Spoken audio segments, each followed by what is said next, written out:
Hey, Charlie Brown, I'll hold this football and you run up and kick it.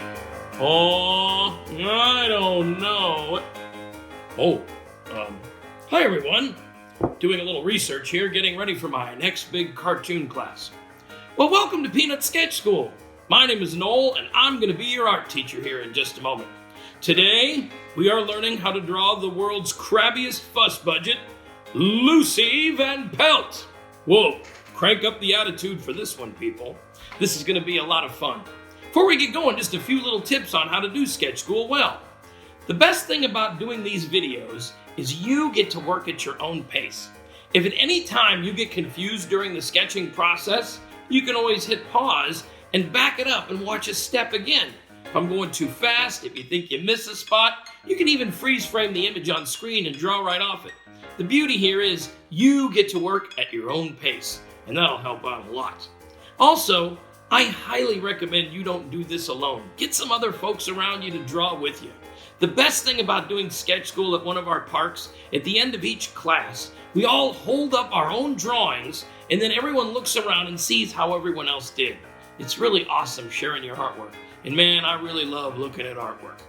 Now, for today's project, you're going to need a few simple art supplies. Things you have around your house. First of all you need is a pencil. Hands down, the cartoonist's best friend. I recommend a nice soft lead. There'll be a number 2 on your pencil showing that it's a soft lead. But that doesn't really matter. Any pencil will do. Also, if you have markers or crayons or pens, those will work too. What you're not going to need is an eraser. We're doing a rough sketch for our project. I'll talk a bit more about that as we get into the drawing process. And the next thing you're going to need, the other favorite thing a cartoonist loves in life, blank paper. When I was a kid, no lie, this was one of my favorite toys. I loves blank paper. All right, I think that's about it. Get ready to put on your crabby face. It's time to draw Lucy. Pencils up. It's officially cartoon time. Ha-ha! All right, cartoonists, step number 1. In the middle of that big old blank piece of paper, lightly sketch in a circle that's about as big as an orange. Now, I got some tips. First, keep it light. And here's the big one. You're not writing. Most folks are used to writing, and when you do that, you only use your wrist and you make these little itty-bitty short chipping strokes. I'm using my whole arm and my wrist, and I'm very lightly drawing curved lines, which I'm then blending together with more curved lines to sculpt and shape this thing. So if there's something you don't like, don't start over, but instead just draw right over it and adjust it that way. Pretend you're sculpting, but on a flat surface. I'm gonna round this out a little bit, make it bigger, make it smaller. Keep reworking and adjusting things. And whatever you do, don't stress out and try and make a perfect circle. This is all about having a little fun here today. All right, got something round on our page. Ready for step number 2. Next step makes this a lot easier. I'm gonna add some guidelines. From the top of Lucy's head to the bottom, very lightly, I'm gonna divide this in half.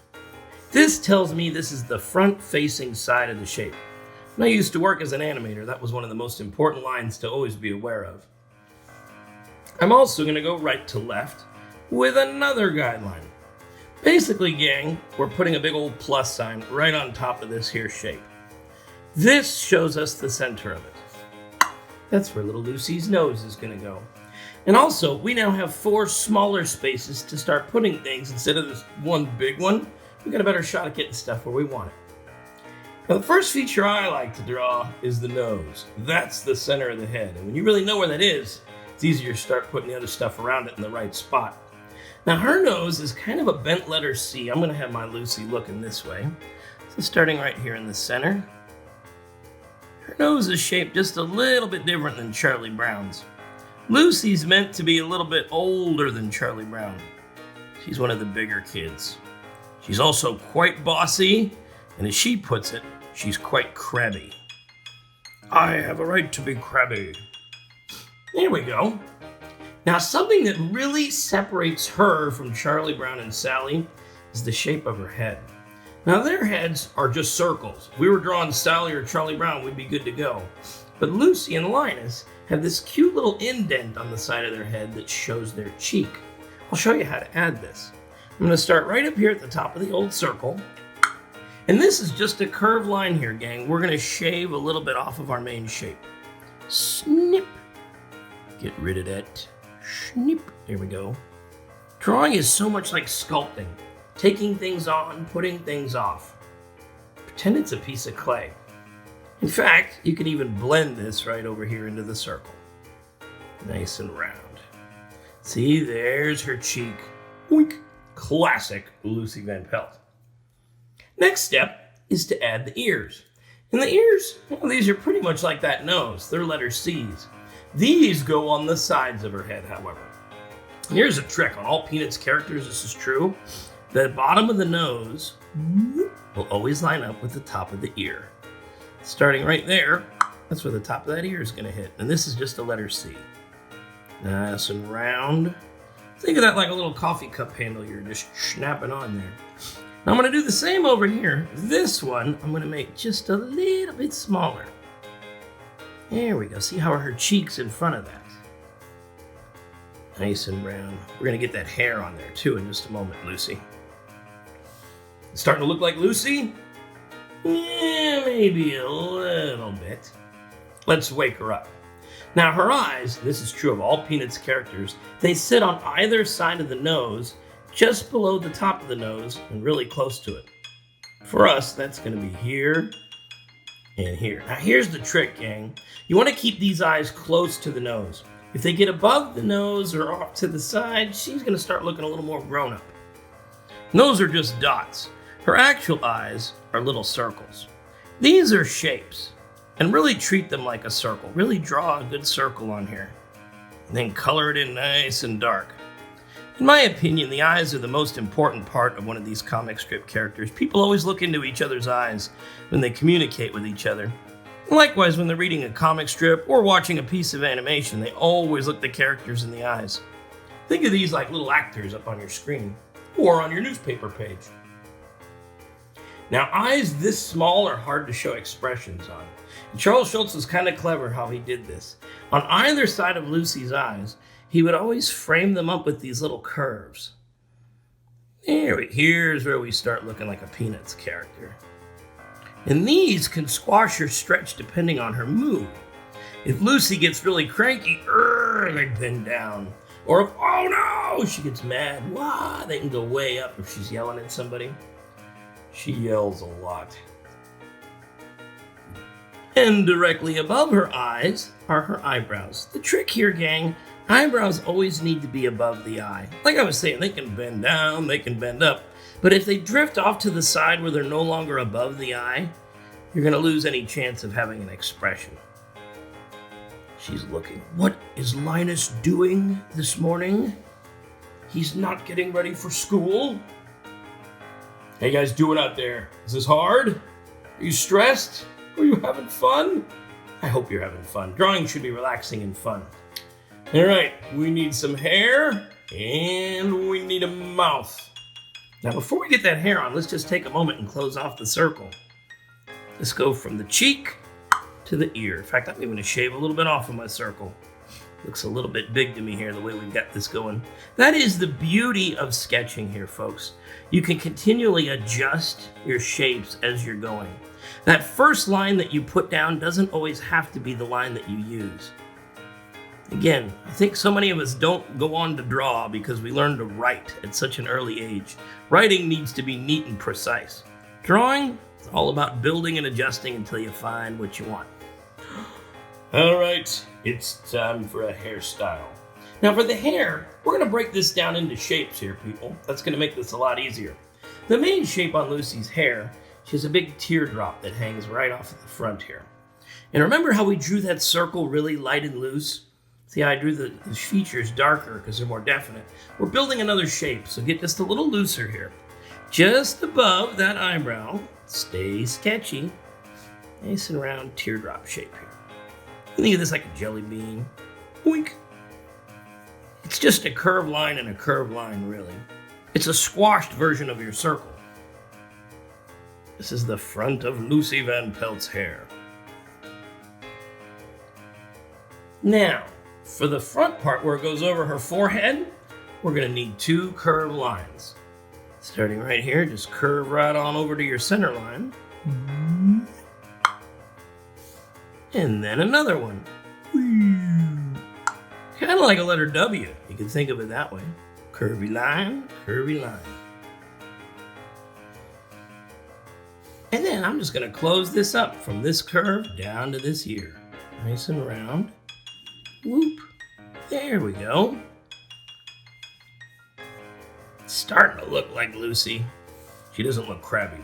I always like it better when she's in a good mood. And then to close this off, all we need is a curve. Basically, we're going to follow the line that we drew for the head right along here. Just go a little beyond it. That's a big mistake a lot of newer artists make. They make the hairline and the headline the same. When I was an animator, I always liked to think of the hair as almost like a hat. See, that head is inside the hair shape. A hair hat. That is a weird for you. All right. Got that lump. And then on the sides over here, her hair is always tucked behind her ears. And remember how we drew this jelly bean shape? We're going to do the same, but just below those ears. And over here. Whoop. See, that's all behind there. You're not seeing all of it. And on this side as well. Lucy has got a huge crush on Schroeder. She always sits at the edge of his piano and bothers him while he's trying to practice his Beethoven. All right, time for the mouth. Now this is a trick. All Peanuts characters' mouths are in the same spot, right between the bottom of the ears. The nose lines up with the top of the ears. Well, guess what, gang? That mouth lines up with the bottom of the ears. Straight across here. And Lucy's mouth, it's just as wide as these curves are on the side of her head. Just below that curve there and there. That's for the corners of the mouth. Now you could draw the mouth closed straight. You could draw a big open mouth like she's talking. You could give her a smile. I'm gonna draw her smiling. I like my Lucy in a good mood. You draw 2 curves here. These are little smile lines. When you smile, your mouth pushes your cheeks up. These little creases form. And the smile, just play a game of connect the dots with a nice curve here. Look at that. She is not in a bad mood at all. And the last thing I'm going to add is her neck. Just below the nose here, this is nothing more than a tube, gang. For us, this is 2 straight lines. Here and here. All the Peanuts have a big head and a skinny little neck. And you close it with a curve. This is the top of the dress here, where that head pops out. And her collar is just these 2 little curves. Here we go. And the last step, this is optional, but I totally recommend you do it. Take a moment and shade in that hair. Now check this out, cartoonists. I'm using the side of the pencil, not the point of it. This turns your pencil pretty much into a crayon. Perfect for shading. We'll lay in a tone here. Color this in. Get her ready to go to school. The harder you press down, the darker that tone will be. This is perfect for filling in areas in shadow in your sketches, your comics, or your cartoons. There we go. Hey, wait a minute. We did this. We just drew our very own picture of Lucy Van Pelt. Last step here, cartoonists. Take just a moment and sign your name. You just drew Lucy. Man, I never get tired of drawing Lucy. To be honest, when I was a kid, I was a little scared of her. In fact, I was scared of most kids that were older than me. Well, thanks a lot for drawing with me. I hope you had a lot of fun. And man, I sure hope you keep practicing. The more you practice, the better you get. Nobody ever starts to draw and gets worse at it. It's kind of the way it works. Until next time, stay sketchy.